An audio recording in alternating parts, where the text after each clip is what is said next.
Today we discuss about the menstrual cycle and changes in female tract. म्हणजे M C म्हणजे काय असते, एक टिपिकल एम सी आपण इथं डिस्कशन करणार आहोत. आणि त्या फिमेल ट्रॅकमध्ये काय काय चेंजेस होणार आहेत, म्हणजे त्या ओव्हरीमध्ये किंवा युटेरसमध्ये किंवा व्हजायनल tracks. So the monthly rhythmic changes undergone by the sexual organs in primates is called menstrual cycle. म्हणजे जी मंथली चेंजेस होते त्या सेक्शुअल ऑर्गन्समध्ये त्याला म्हणायचं menstrual cycle. It takes place the changes, that is the discharge the blood, mucus and cellular debris from uterus through the vagina. ह्या menstrual सायकलमध्ये जी काही discharge होते त्याच्यामध्ये काय असणार आहे, ब्लड असणार आहे, म्युकस असणार आहे आणि cellular debris, that is the washout from the uterus and the vagina. Generally, the menstrual cycle is of about 28 days. Plus minus 2 दिवस होऊ शकते. काही लेडीजमध्ये 30 दिवस असते, काहीमध्ये 25-26सुद्धा असू शकते. But generally we consider 28 days. And this can be divided into 4 phases. First one is the menstrual phase, second proliferative phase, third ovulatory phase, and fourth one is the secretory phase. So first we see about the menstrual phase. This is the bleeding phase, which is known as destructive phase of menstrual cycle. ह्याला bleeding phase पण म्हटलं जाते किंवा destructive phase. The phase last for 3 to 5 days. किती दिवस राहणार आहे? 3 ते 5 दिवस असणार आहे. काहींच्यामध्ये 1 आठवडासुद्धा राहणार आहे. आता ह्या मेन्स्ट्रुअल फेजमध्ये युटेरसमध्ये किंवा ओव्हरीमध्ये काय काय चेंजेस होणार आहेत आपण तो बघणार आहे. So first one is the uterine changes. The uterus fails to receive the fertilised egg in its work of preparation becomes useless. Therefore, the superficial part of the endometrium is broken down, leaving the basal layer intact.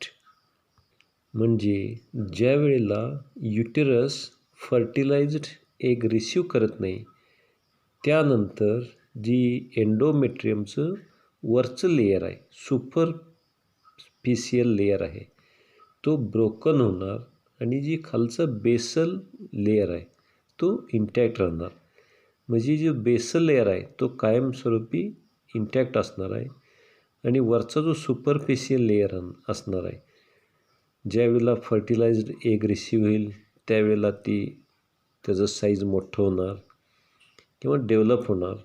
आणि ज्यावेळेला fertilised egg होत नाही, म्हणजे pregnancy होत नाही आहे, त्यावेळेला ते ब्रोकन म्हणजे वॉशआउट होणार आहे.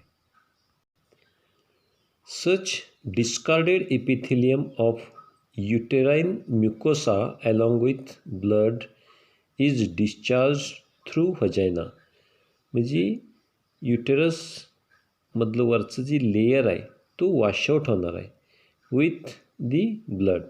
दिस process is described as uterine wiping due to disappointment.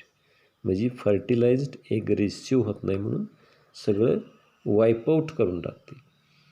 The discharge begins gradually. It becomes more profuse for a day or 2 days and then gradually diminishes. ही जी डिस्चार्ज आहे पहिले दिवस जस्ट सुरुवात होते, दुसरा दिवस एकदम जास्त असते आणि हळूहळू परत कमी होते. हा पिरियड किती दिवस राहणार आहे? 3 ते 5 दिवस. The total loss of blood in normal women in one menstrual period varies from 50 to 400 ml. म्हणजे ही जी लॉस आहे, ब्लड लॉस आहे, ही किती असणार आहे? एक नॉर्मल वुमनमध्ये 50 ते 400 ml असणार आहे. That depends on the condition of the woman. Then the ovarian changes. आता ओव्हरीमध्ये काय चेंजेस होणार आहेत? The corpus luteum that developed now starts degenerating. It degenerates 4 days before menstruation, and in this phase it becomes corpus albicans. म्हणजे develop झालेलं जी corpus luteum आहे ती हळूहळू काय होणार? डिजनरेट होणार. ह्या कॉर्पस ल्युटियमचं काय होणार आहे? कॉर्पस अल्बिकान्स. आता हे कॉर्पस ल्युटियमचं डिजनरेशन का होणार आहे?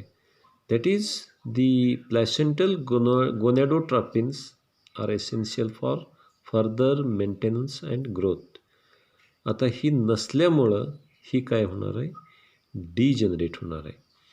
Thus, degeneration of corpus luteum leaves behind a connective tissue scar which is called as the corpus albicans, which is no functional significance. ही जी गोनॅडोट्रॉपिन्स आहेत ही नसल्यामुळं त्याचं जे डिजनरेट होणार आणि डिजनरेट झाल्यामुळं पाठीमाग काय राहणार आहे?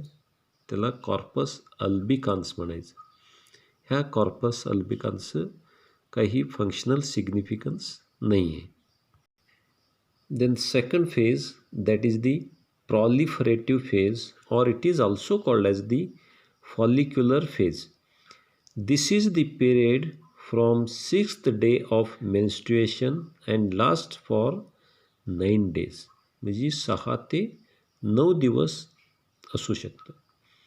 On the 7th day, the damage of the uterus caused by the menstruation is repaired completely. म्हणजे मेन्स्ट्रुएशन झाल्यानंतर 7व्या दिवशी हे जे युटरस आहे ही डॅमेज झालेलं युटरस ही रिपेअर केलं जाते. After the repair the proliferative phase starts.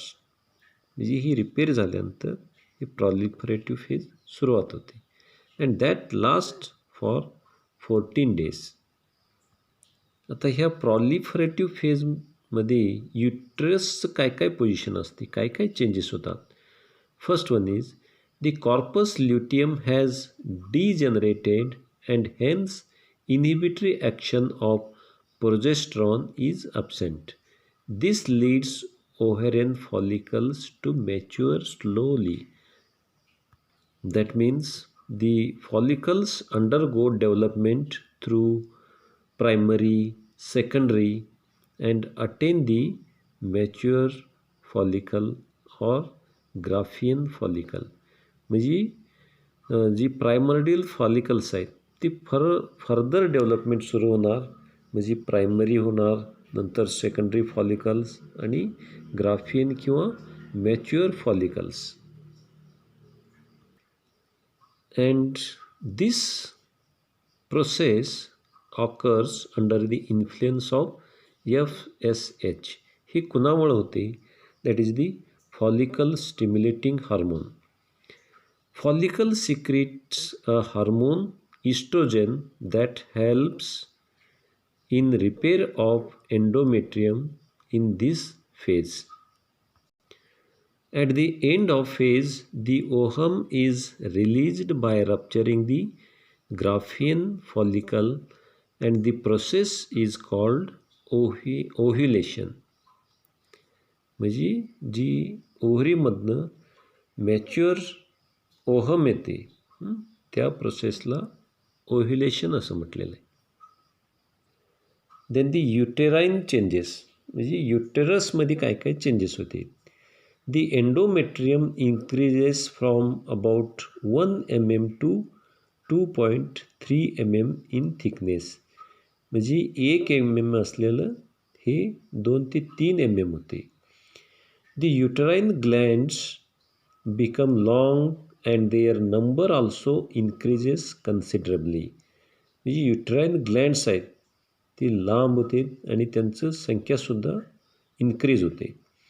The mucosal epithelial cells of endometrium become taller with more mucoidal substances and glycogen granules. And finally, the spiral arteries and veins become dilated. म्हणजे त्या युट्रसमधली जी arteries आणि व्हेन्स आहेत ती dilate होणार म्हणजे साईजनं मोठं होणार. And third one is the changes in other organs. Vaginal epithelial mucosa proliferates and number of epithelial cells increase. म्हणजे व्हजायनल जी लेयर आहे ते काय होणार ते सुद्धा त्यांचं साईज आणि नंबर इन्क्रीज होणार.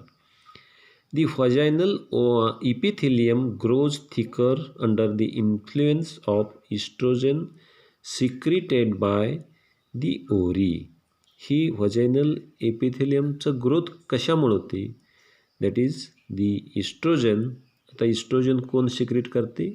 From the ovary. The mammary glands show more branching and development of follicles. Mammary glands साईजसुद्धा मोठं होते. That is due to the branching. Oestrin secretion rises in urine. त्याचबरोबर इस्ट्रीन सिक्रेट होते त्यामुळं काय होणार आहे युरिनची क्वांटिटी वाढणार आहे.